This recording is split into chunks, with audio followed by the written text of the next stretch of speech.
દીકરી. અશોક ચાવડા, બેદિલ. સાહિત્ય પ્રકાર ગઝલ.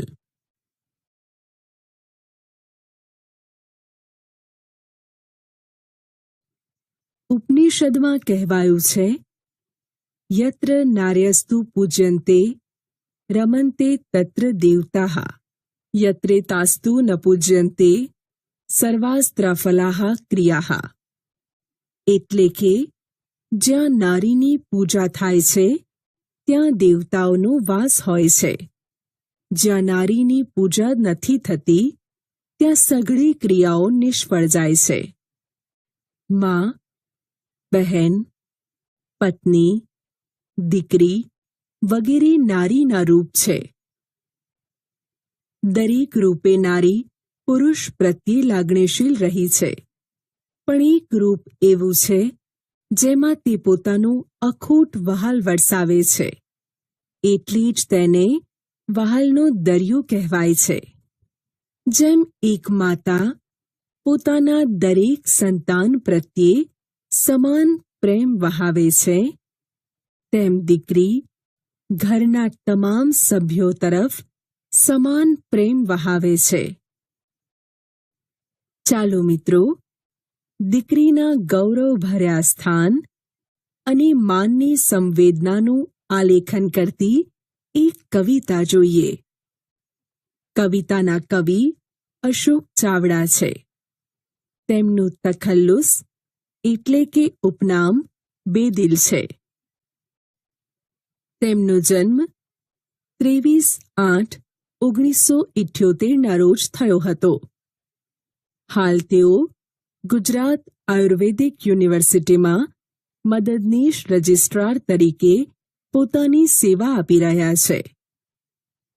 પગલા તળાવમાં, પગરવ તળાવમાં ગઝલ સંગ્રહ અને ડાળખીથી સાવ છૂટા પ્રતિબદ્ધ કવિતાનો સંગ્રહ છે.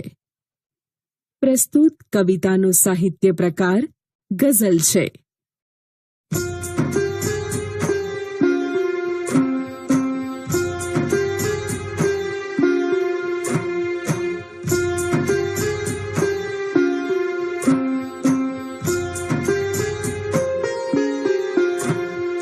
સ્વર્ગની એક એક દેવીની ઝલકમાં દીકરી, સ્વર્ગની એક એક દેવીની ઝલકમાં દીકરી છે. સુખડ ચંદન ને કુમકુમના તિલકમાં દીકરી, સ્વર્ગની એક એક દેવીની ઝલકમાં દીકરી.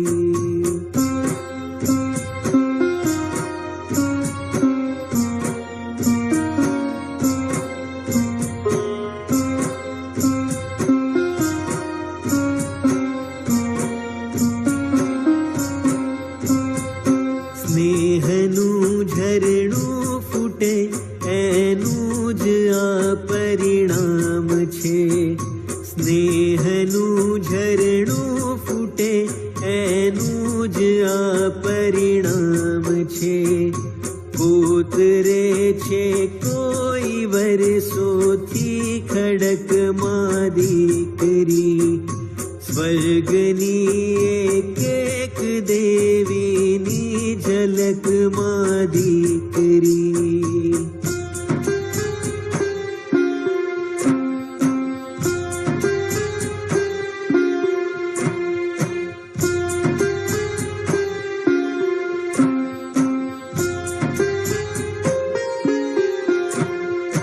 લાજ મર્યાદા શરમ ગૌરી વ્રતોની હારમાં, લાજ મર્યાદા શરમ ગૌરી વ્રતોની હારમાં. પૂછરે છે રોજ કાયમથી ફડકમાં દીકરી, સ્વર્ગની એક એક દેવીની ઝલકમાં દીકરી.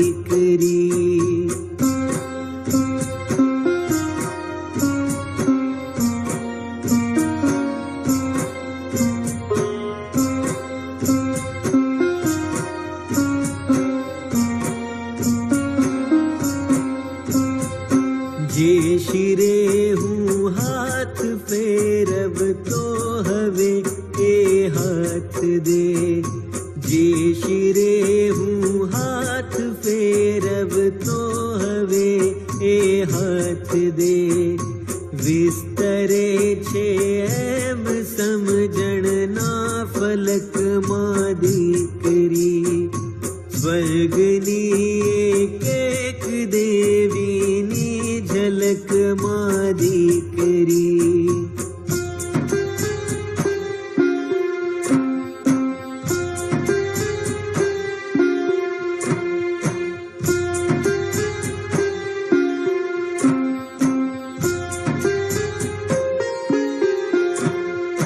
સૂર શરણાઈ સગા સંબંધીઓની ભીડમાં, સૂર શરણાઈ સગા સંબંધીઓની ભીડમાં, રોજ ભીની થાય છે ભીની પલકમાં દીકરી, સ્વર્ગની એક એક દેવીની ઝલકમાં દીકરી. છે સુખડ ચંદન ને કુમકુમના તિલકમાં દીકરી, સ્વર્ગની એક એક દેવીની ઝલકમાં દીકરી. કવિતા સમજૂતી. સ્વર્ગની એક એક દેવીની ઝલકમાં દીકરી, છે સુખડ ચંદન ને કુમકુમના તિલકમાં દીકરી.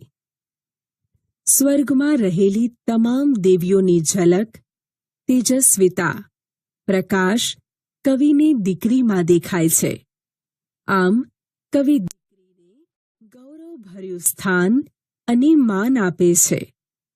જ્યાં દેવી દેવતાઓનો વાસ હોય ત્યાં સુખ, શાંતિ અને સમૃદ્ધિ હોય છે તેવું આપણે હંમેશાથી માનતા આવ્યા છીએ. અને જ્યારે સૌ દેવીઓ લક્ષ્મી, સરસ્વતી, પાર્વતી વગેરેની શોભા ને તેજ દીકરીમાં જ હોય ત્યારે જે ઘરમાં દીકરી એ ઘર સ્વર્ગ.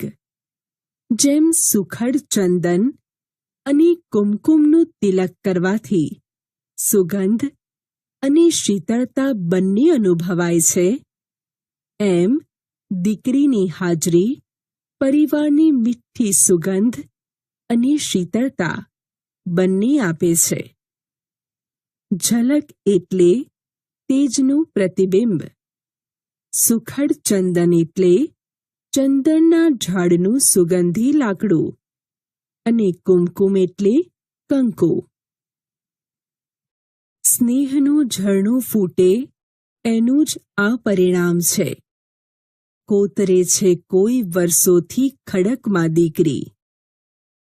જેમ ભગીરથ ઋષિના લીધે ગંગા નદી સ્વર્ગમાંથી ધરતી પર આવી અને લોકોને જીવન મળ્યું, એ રીતે માણસમાં સ્નેહનું ઝરણું ફૂટવાનું કારણ દીકરી છે. દીકરી સ્નેહના ઝરણાનું પ્રતીક છે. કોઈ મર્દ મુછાળા બાપને ઘેર દીકરીનો જન્મ થયા પછી તેનામાં રહેલા ખુમારી ને ગર્વની સાથે પ્રેમની સરવાણીનો પણ સુભગ સમન્વય સધાય છે.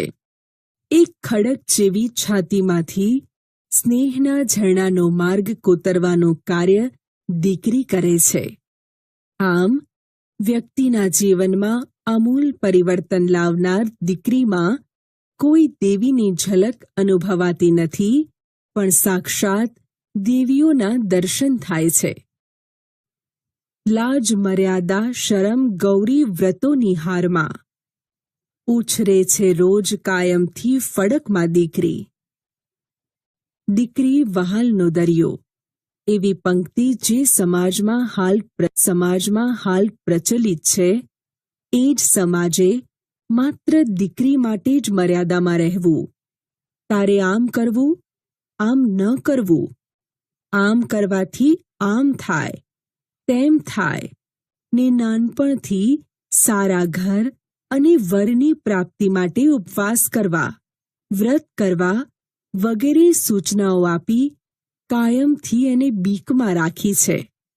ઘણા સમાજ એવા પણ છે જે સમાજે દીકરીને પોતાની રીતે જીવવાના હક આપ્યા નથી અને ડરમાં જીવતા શીખવ્યું છે. તેવા સમાજ સામે પણ કવિ ઇશારો કરે છે. ફડક એટલે બીક અથવા ડર. જે શિરે હું હાથ ફેરવતો હવે એ હાથ દે, વિસ્તરે છે એમ સમજણના ફલકમાં દીકરી. ગઝલના આ શેરમાં કવિએ દીકરીને દીકરાની સમકક્ષ ગણી છે. મોટે ભાગે લોકો એમ માનતા હોય છે કે દીકરો મોટો થઈને કુટુંબનું ભરણ પોષણ કરે અથવા એ કરવામાં પિતાને સહાય કરે. પરંતુ અહીં કવિ કહે છે, દીકરી જ્યારે નાની હતી ત્યારે વહાલથી એના શિરે હું હાથ ફેરવતો હતો, આશીષ આપતો હતો. એ એક દિવસ હતો.